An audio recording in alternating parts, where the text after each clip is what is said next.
Toyota just got outsold in Japan by a company that didn't exist 3 years ago. KG Motors launched the mibot 10 months ago, and everyone dismissed it as hype. But on December 30th, 2025, deliveries started. By April 2026, full production began. Gas stations across Japan are now displaying them. Idemitsu Kosan, one of the country's largest fuel companies, signed deals to sell these EVs at their petrol stations. KG Motors has 3,300 confirmed orders. Toyota sold 2,000 electric vehicles in all of Japan last year. A startup with no automotive history just beat the largest car company in the world on its home turf. What does this $7,000 car do that makes it a bigger threat to Toyota than any foreign competitor? The mibot shouldn't work. On paper, everything about it screams failure. It seats exactly one person. The top speed is 60 kilometers per hour, slower than most electric scooters. Range on a full charge is 100 kilometers, barely enough for a day of errands. The motor produces 6.7 horsepower. A typical riding lawnmower has more power. Compare that to what the industry considers a real electric vehicle. Tesla's cheapest model offers 500 kilometers of range and accelerates from 0 to 100 in under 6 seconds. The Nissan Sakura, Japan's best-selling EV, provides 180 kilometers of range with seating for 4 people and highway capability. Even China's budget EVs from BYD deliver 300 kilometers and proper freeway speeds.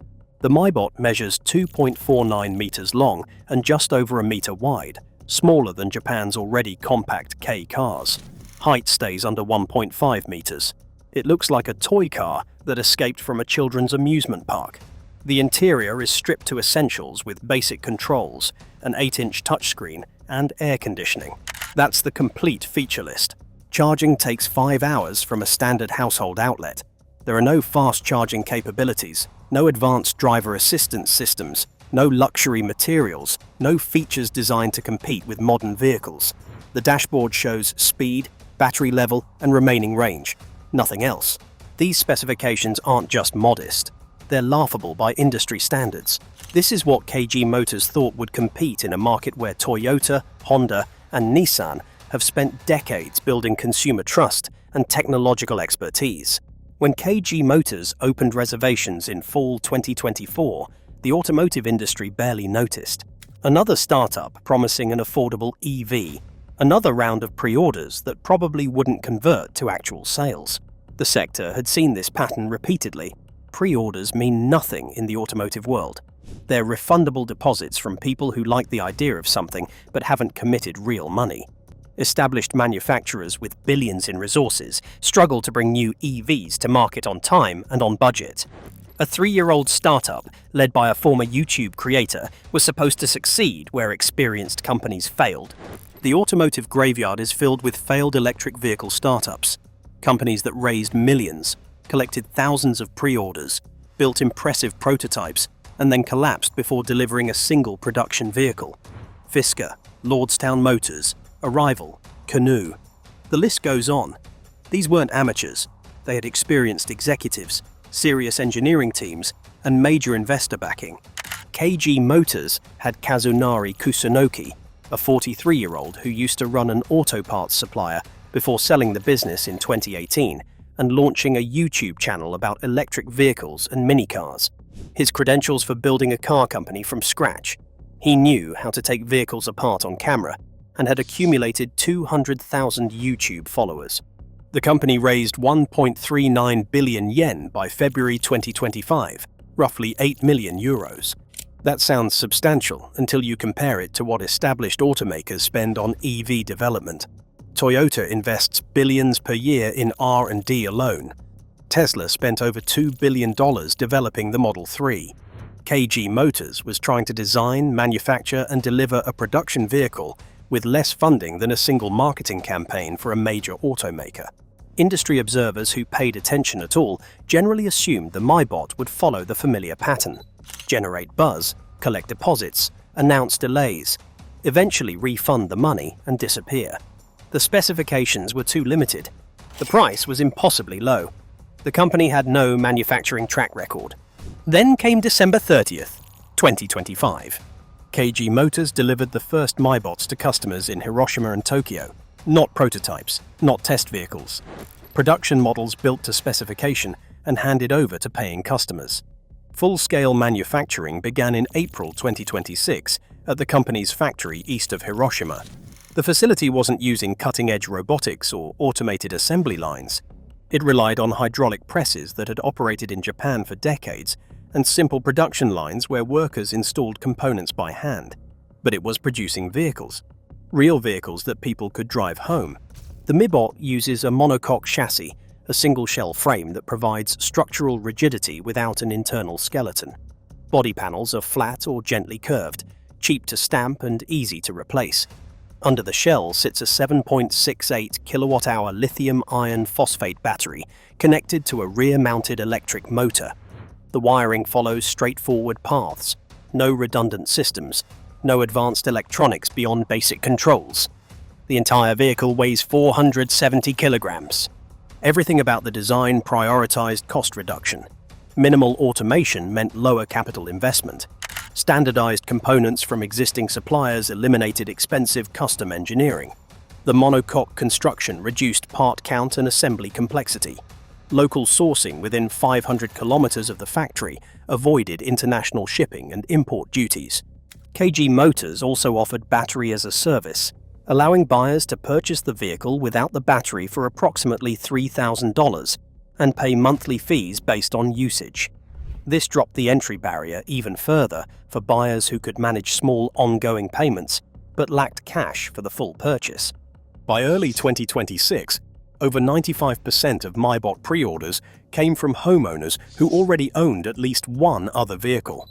The mibot was functioning as a practical second car for specific needs. Short trips to the store, solo commutes, running errands around town. The exact use cases where a full-sized vehicle was overkill. Then something unexpected happened that changed everything. In January 2026, Idemitsu Kosan signed a partnership agreement with KG Motors. Idemitsu operates thousands of Apollo Station filling stations across Japan. The company built its business on petroleum. Every liter of gasoline sold generated revenue. Every diesel-powered vehicle that pulled into their stations meant profit. Now they were agreeing to sell electric vehicles.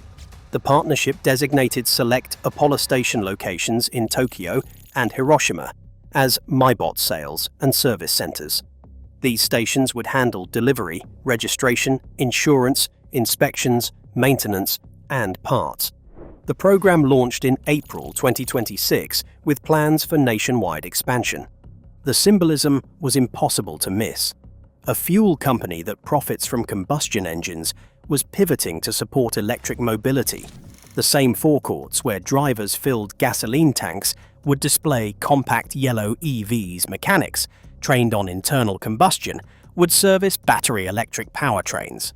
This wasn't just a distribution agreement. It was validation from a major Japanese corporation with decades of automotive industry experience. Idemitsu wouldn't risk its brand reputation and station network on a product it considered likely to fail. The partnership meant Idemitsu's leadership believed the mibot had genuine market viability. For KG Motors, the deal solved a massive practical problem. Building a nationwide dealer network would require years and enormous capital investment. Leveraging Idemitsu's existing infrastructure gave immediate access to customers across Japan through locations people already knew and trusted. But the partnership revealed something more important. It showed that even companies whose entire business model depended on fossil fuels recognized which direction the market was moving. They were hedging against the long-term decline of petroleum demand by participating in electrification rather than fighting it. If oil companies could see where transportation was headed, why couldn't Japan's largest automaker? Japan has resisted electric vehicles more stubbornly than almost any other developed nation. In 2023, EVs accounted for only 3.5% of new car sales. The global average reached 18%. China sold over 4 million EVs in 2024. European markets saw double-digit adoption rates. Japan lagged far behind its economic peers. Toyota bears direct responsibility for this resistance. The company pioneered hybrid technology with the Prius, and spent decades positioning hybrids as the superior solution for sustainable transportation. When other automakers invested heavily in battery electric vehicles, Toyota insisted that hybrids and hydrogen fuel cells represented better pathways. Akio Toyoda, Toyota's former president, publicly questioned battery electric viability as recently as 2022. He argued against single technology solutions and suggested regulatory mandates were pushing the industry in wrong directions. Even after leadership changed in 2023, Toyota continued prioritizing hybrid development over aggressive EV investment. This messaging shaped consumer behavior. If Toyota, Japan's most respected automaker and largest company, expressed skepticism about EVs, why should Japanese consumers embrace them? Toyota's cultural authority in Japan extends far beyond normal corporate influence. When Toyota speaks about automotive technology, the entire country listens. The result was a market dominated by hybrids and conventional powertrains. Toyota sold roughly 2,000 battery electric vehicles in Japan during all of 2024, performed better with 23,000 units, but remained niche in a market that overwhelmingly preferred familiar technology. Toyota's position was that Japanese consumers weren't ready for electric vehicles. Range anxiety was too significant. Charging infrastructure was too limited. Battery costs were too high. The cautious approach protected consumers from premature technology while allowing infrastructure and costs to improve naturally. Then a YouTube creator with 8 million euros in funding proved them completely wrong. The mibot's success isn't about superior technology or innovative features. It's about price and purpose. The vehicle costs 1 million yen, $7,000. The Nissan Sakura starts at 2.5 million yen. Hyundai's Insta costs 2.9 million yen. The mibot is less than half the price of the cheapest mainstream EV available in Japan. That pricing makes electric mobility accessible to an entirely different customer segment. People who were excluded from the EV market by cost can now participate. The vehicle's limitations stop mattering when you understand what it's actually for. The 100-kilometer range matches typical urban driving perfectly. Most Japanese car owners drive less than 20 kilometers daily. The range isn't a limitation. It's sufficient for a week of normal use. The 60-kilometer-per-hour top speed works fine for residential streets and local roads, where higher speeds are illegal anyway. The single seat serves the 70% of Japanese car owners who drive alone during the week. Solo commutes don't need 4 seats. Running errands doesn't require passenger capacity. The mibot eliminates unused capability that adds cost without providing value. Japan's narrow streets make the compact dimensions an advantage rather than a compromise. Older urban neighborhoods and rural areas have alleyways where standard vehicles barely fit. The mibot navigates these spaces easily, accessing locations where larger cars struggle.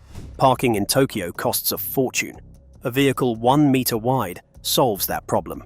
The aging population creates natural demand. Over 29% of Japan's population is aged 65 or older. Many rural areas face declining public transportation. Another startup promising an affordable EV. The sector had seen this pattern repeatedly.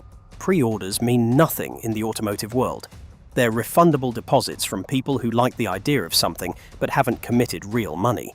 Taxis are expensive or unavailable. Scooters and bicycles don't offer weather protection and can be dangerous for elderly riders. The mibot provides safe, dignified mobility for older residents without the expense of a full-sized vehicle. These weren't insights that required billions in R&D to discover. Kazunari Kusunoki identified them from personal experience growing up in Hiroshima's narrow streets and listening to his YouTube audience describe their transportation struggles. He designed the product for the actual market instead of attempting to build what the industry thought consumers should want. Toyota missed all of this. They were too focused on protecting hybrid technology and questioning whether EVs made sense for Japan. They never asked whether affordable EVs designed specifically for Japanese use cases could succeed. Toyota's problem isn't just losing EV sales to a startup. The problem is what that loss reveals about their strategy. For years, Toyota argued Japanese consumers weren't ready for electric vehicles. The mibot, with 3,300 orders in less than a year, proves consumers are ready if the product matches their needs and budget. The issue wasn't consumer readiness, it was product design and pricing. Toyota doesn't have anything in their lineup that competes with the mibot. Their cheapest vehicle costs substantially more and serves completely different purposes. Developing an ultra-compact EV to compete directly would require publicly acknowledging that their cautious approach missed a significant market opportunity. The mibot also demonstrates that EV adoption barriers in Japan aren't technical, they're economic. If a 3-year-old startup can deliver a functional electric vehicle at $7,000 and generate thousands of orders, the established automakers claiming EVs are too expensive for mass markets are simply wrong. Foreign competitors are watching. BYD announced plans to launch a K-sized EV in Japan by late 2026. Chinese manufacturers can produce EVs at price points that undercut Japanese brands while maintaining acceptable quality. If BYD succeeds in the K segment where Toyota, Honda, Nissan, and Suzuki have dominated for decades, it won't be because of superior technology. It will be because they understood the market better. The mibot's success sends a message to every automotive executive in Japan. Toyota was wrong about Japanese consumers not wanting EVs. They were wrong about price not mattering. They were wrong about their own home market. And now competitors who weren't constrained by Toyota's assumptions are moving in. KG Motors plans to produce 10,000 units annually once manufacturing stabilizes. That's modest by automotive industry standards, but represents significant volume for a micro-EV startup. The company acknowledged losses on the initial 300 units due to fixed costs at low production volumes, but expects profitability as efficiency improves. International expansion remains part of the strategy. The company plans to export 3,000 units after fulfilling domestic orders. Cities worldwide face similar challenges as Japan, including aging populations, urban congestion, narrow streets, and limited parking. The global micro-EV market is projected to grow substantially as urbanization increases and environmental pressures mount. Whether KG Motors can scale production, maintain quality, and compete internationally remains uncertain. The company will face challenges from larger manufacturers entering the micro-EV segment with more resources and established distribution networks. Success in Japan doesn't guarantee success elsewhere, but the mibot already accomplished something more important than sales figures. It proved that electric vehicles can succeed in Japan when designed for actual market needs, instead of theoretical consumer preferences. It demonstrated that a startup with limited resources can identify opportunities that established automakers with massive R&D budgets completely missed. Most significantly, it revealed that Toyota's careful, conservative approach to electrification wasn't just cautious strategy. It was a miscalculation that left their home market vulnerable to competitors who understood Japanese consumers better than Japan's largest automaker did. The question now isn't whether affordable EVs can work in Japan. The mibot answered that definitively. The question is whether Toyota will adapt quickly enough to matter, and whether admitting their previous strategy was wrong comes before or after foreign competitors establish themselves in segments Toyota thought were safely theirs. What do you think about Japan's shift toward micro-EVs? Let me know in the comments. If you want to see more videos like this, hit the like button and subscribe. Thanks for watching.